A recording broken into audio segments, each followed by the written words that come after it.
십계명의 두 번째 계명은 어떤 모양으로든지 우상을 만들지 말고 그것들에 절하지 말라입니다. 그런데 이 계명에 하나님은 이런 말을 덧붙이십니다. 너를 위하여입니다. 하나님은 사람이 우상을 만들고 섬기는 근본적인 이유가 무엇인지를 정확하게 알고 계셨습니다. 그래서 이스라엘 백성들에게 이렇게 경고의 말씀을 계명으로 주십니다. 너를 위하여 우상을 만들지 말라고, 너를 위하여 그것들에 절하지 말라라고 말씀합니다. 그렇습니다. 사람이 우상을 만들고 그것에 절하는 근본적인 이유는 바로 자기 자신을 위함입니다. 사람이 우상을 만드는 것은 결코 우상을 위해서가 아닙니다. 자기 자신을 위해서 사람은 우상을 만들고 그것을 섬깁니다. 우상에게 절하는 것, 우상을 지극정성으로 섬기는 이 모든 것들이 바로 자기 자신을 위한 행동이기에 우상을 섬기는 자들은 그 우상을 섬김에 있어서 어떤 수고도 대가도 지불할 수 있는 거죠. 우상을 섬기는 일이 크면 클수록, 중하면 중할수록 자신을 위한 것이니 더 큰 고통도 감수하려는, 그런 감당하려는 마음이 바로 사람에게 있습니다. 고대 사회에 보면 자녀를 불 속에 넣는 일도 그렇게 마다하지 않았다고 합니다. 자신만을 위해 살아가는 사람, 이것이 바로 우상 숭배자의 실체입니다. 그런 점에서 하나님의 말씀이 안내하는 길은 우상 숭배자의 길과는 전혀 다른 길입니다. 왜냐하면 하나님의 말씀은 자신만을 위해 살라라고 가르치지 않기 때문입니다. 오히려 무엇을 가르치냐면 자신을 부인할 것을 가르칩니다. 대신에 하나님을 위해, 그리고 이웃을 위해 살라라고 안내하는 길이 바로 하나님이 안내하는 길, 하나님의 말씀이 안내하는 길입니다. 자신만을 사랑하는 삶이 아닌 하나님을 사랑하고 이웃을 사랑하는, 그 사랑을 실천하라고 안내하는 삶이 바로 하나님이 안내하는 길인 거죠. 그런 점에서 우리가 살아가는 이 세상에는 두 개의 길밖에 없음을 우리는 꼭 기억할 필요가 있습니다. 어떤 길일까요? 하나님을 위하는 길과 자신만을 위하는 길입니다. 다시 말해서 하나님의 말씀이 안내하는 길과 우상 숭배자의 길, 이 두 길밖에 없는 거죠. 이 두 길만이 우리 앞에 펼쳐져 있고 우리는 이 두 길 중에 어느 한 길을 걷게 됩니다. 사랑하는 여러분, 우리는 지금 어느 길 위에 서 있습니까? 오늘 나는 어떤 길을 선택하고 걸어가기를 원하십니까? 오늘 말씀을 함께 나누며 내가 어떤 길에 서 있는지, 그리고 어떤 길을 선택해야 되는지를 함께 살펴보길 원합니다. 그렇다면 우리는 일상을 살아가면서 어떻게 늘 자신을 위하는 우상 숭배자의 길이 아닌 하나님을 위하는 길인 하나님의 말씀이 안내하는 그 길을 선택하고 걸어갈 수 있을까요? 오늘 말씀은 두 가지를 말씀하는데요. 첫 번째로 먼저 우리는 하나님의 말씀을 들어야 합니다. 그렇습니다. 하나님의 말씀을 들음으로 인해 우리는 하나님을 위하는 길, 하나님의 말씀이 안내하는 길을 우리는 걸어갈 수 있습니다. 1절 말씀입니다. 여호와께서 이와 같이 말씀하시되 너는 유다 왕의 집에 내려가서 거기에서 이 말을 선언하여. 하나님은 예레미야에게 말씀을 주십니다. 그런데 이번에는 유다 왕의 집에 내려가서 전할 말씀을 예레미야에게 주십니다. 여기서 유다 왕의 집은 왕이 머무는 궁을 말하는 건데요. 그런데 이 궁에는 왕만 사는 것이 아니죠. 신하도 살고 백성들도 들어왔던 것을 말씀을 통해 보게 됩니다. 그런 점에서 2절을 근거해서 보면 이 유다 왕의 집은 다시 말해서 예루살렘에 거하는 모든 사람들을 지칭하는 말입니다. 그 말씀이, 그들에게 전할 말씀이 예레미야에게 지금 주어지고 있습니다. 예레미야를 통해 왕궁에 전해지는 하나님의 말씀은 바로 정의와 공의의 회복입니다. 그로 인해 이방인, 고아, 그리고 과부들, 모든 사회적 약자들이 압제로부터 벗어나고 학대당하지 않고 무죄한 피를 흘리지 않도록 금지의 말씀이 바로 예레미야에게 주시는 말씀입니다. 구약 성경을 읽어가면서 궁금한 것이 있습니다. 하나님께서 이스라엘 민족을 애굽으로부터 구원하신 후 하나님은 이스라엘 민족이 하나님의 백성으로 살아갈 수 있도록 지침서로 그들에게 십계명과 여러 가지 율법의 말씀들을 주십니다. 십계명과 율법이 안내하는 길이 어떤 것입니까? 그것은 바로 사랑입니다. 또한 생명에 대한 존중의 말씀들입니다. 그런데 구약 성경을 통틀어서 이스라엘 사회 내에서 이 사랑과 생명 존중은 실천되지 않는 것을 우리는 보게 됩니다.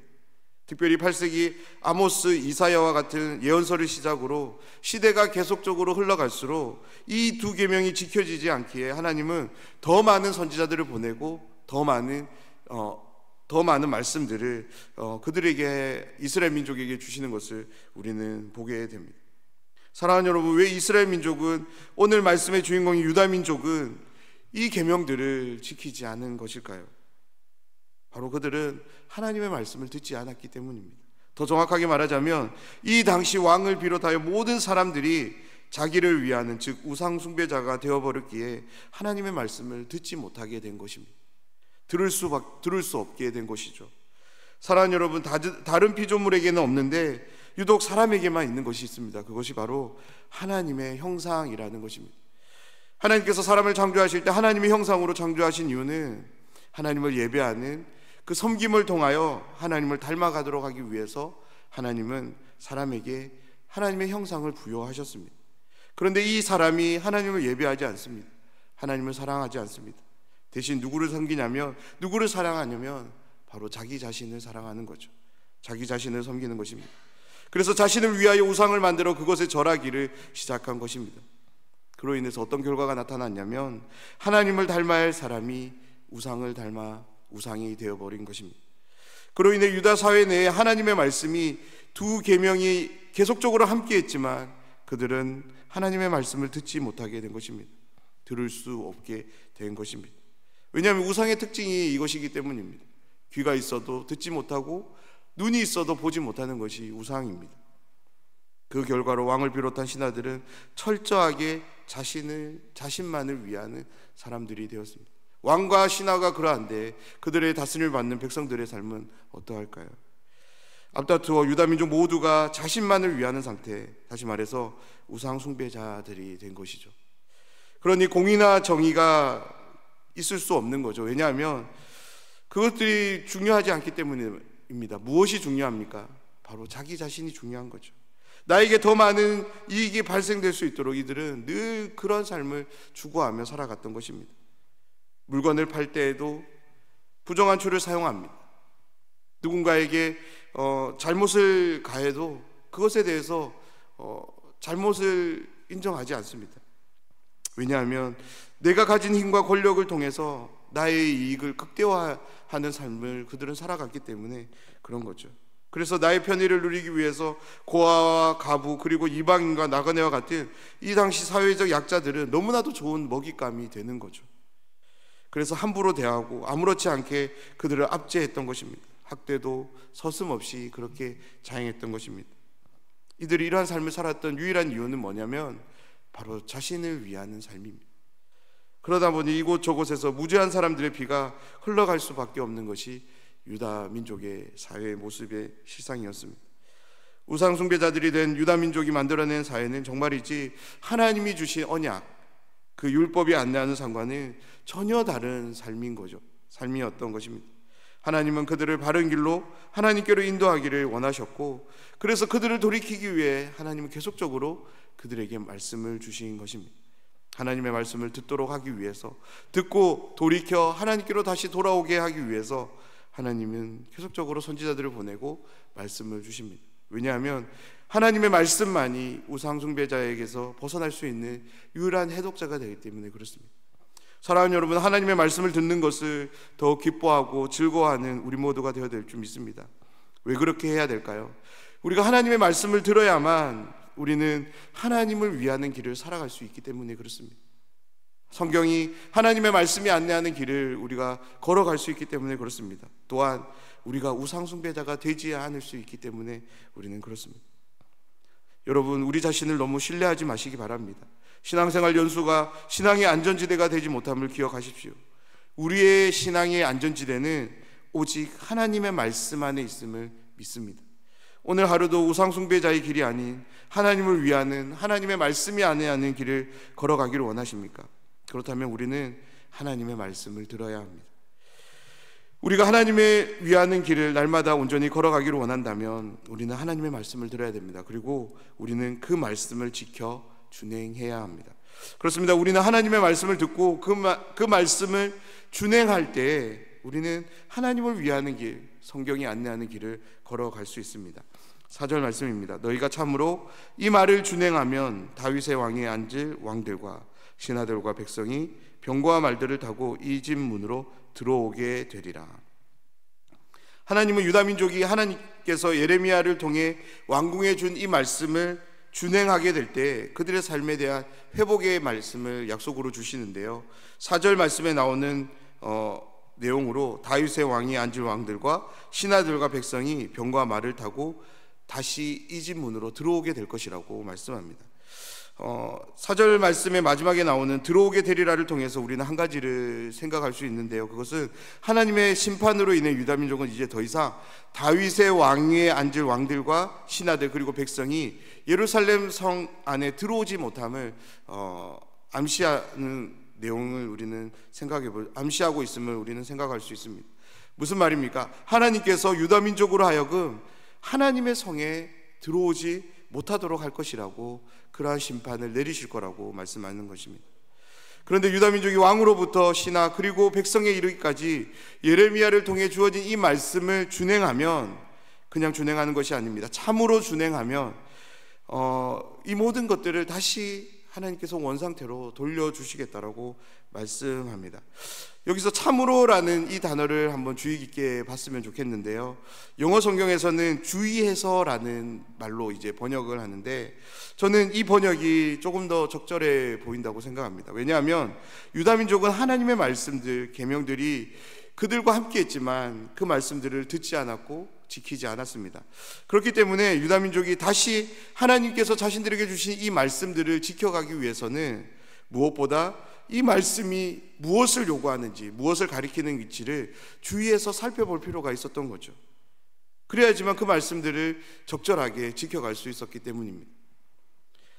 그렇게 말씀을 참으로 준행하게 되었을 때 하나님이 약속하시는 이 약속들을 바라보며 그들은 자신들의 삶을 다름 아닌 우상숭배자의 삶을 내려놓고 하나님을 위하는 그 길을 걸어가야 됐던 것입니다.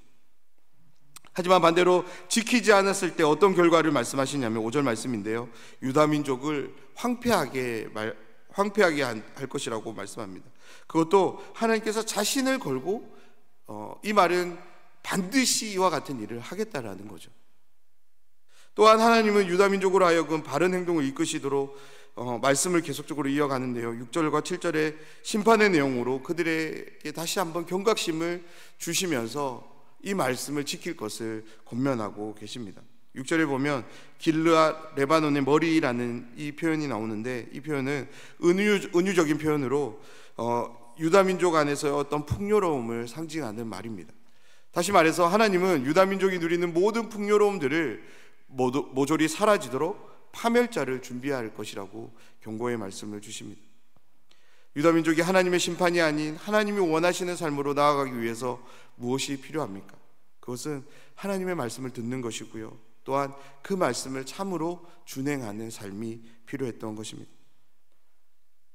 오늘 말씀은 우상숭배에 빠져서 우상숭배자가 되어 더 이상 하나님의 말씀을 들을 수 없게 된 유다 민족에게 다시금 말씀을 주시며 말씀을 지켜 행할 것을 요구하시는 하나님의 모습을 우리는 보게 됩니다.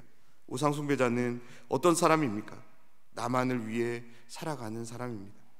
존중과 사랑이 아닌 함부로 대함과 멸시를 아무렇지도 않게 행하는 사람들입니다. 조금이라도 자신에게 이익이 된다면 물불을 가리지 않고 그 모든 일들을 서슴없이 행하는 사람입니다. 하나님 앞에서 부끄러움이 없는 사람, 사회적 약자들에 대한 조금의 배려가 없는 사람, 그로 인해 무죄한 피를 흘림에도 불구하고 자신의 손으로 무죄한 그런 피를 흘림에도 불구하고 조금의 양심의 가책도 느끼지 못하는 사람, 그런 사람이 바로 우상숭배자입니다. 유다민족은 왕으로부터 신하 그리고 백성에 이르기까지 모두가 이런 우상숭배자가 되어버린 거죠.